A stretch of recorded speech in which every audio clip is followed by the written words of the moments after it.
জ্ঞানহীন ব্যাটিংয়ে লজ্জার হারে আফগানিস্তানের কাছে টানা 3 ওয়ানডে সিরিজে পরাজয় বাংলাদেশের। 190 রান তাড়া করতে নেমে মাত্র 109 রানে অল আউট। সর্বোচ্চ 24 রান করেন হৃদয়, রশিদ খান নেন 5 উইকেট। আগে ব্যাট করা আফগানদের ইনিংস বড় করতে দেননি মিরাজ, সাকিব ও রিশাদ। শুধু হতাশা আক্ষেপের হার বললে ভুল হবে, এটাকে লজ্জাহীন জ্ঞানহীন হার বললেও কম বলা হবে না।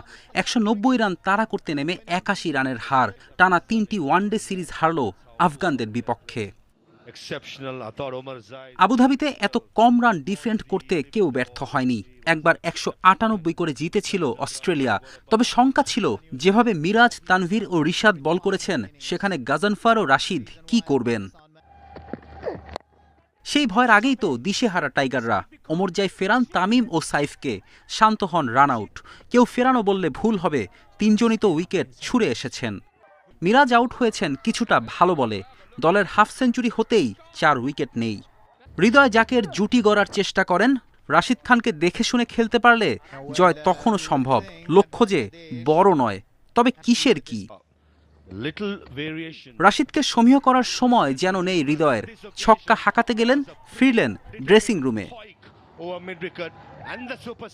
সোহানও সেই একই ভুল করলেন। বাংলাদেশ 99 রানে হারায় 6 উইকেট।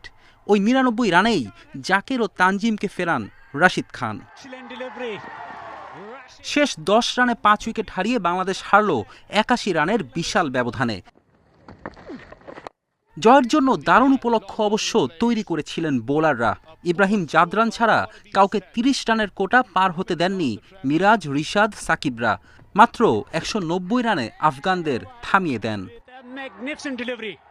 ফেরদৌস ইসলাম, ইন্ডিপেন্ডেন্ট নিউজ।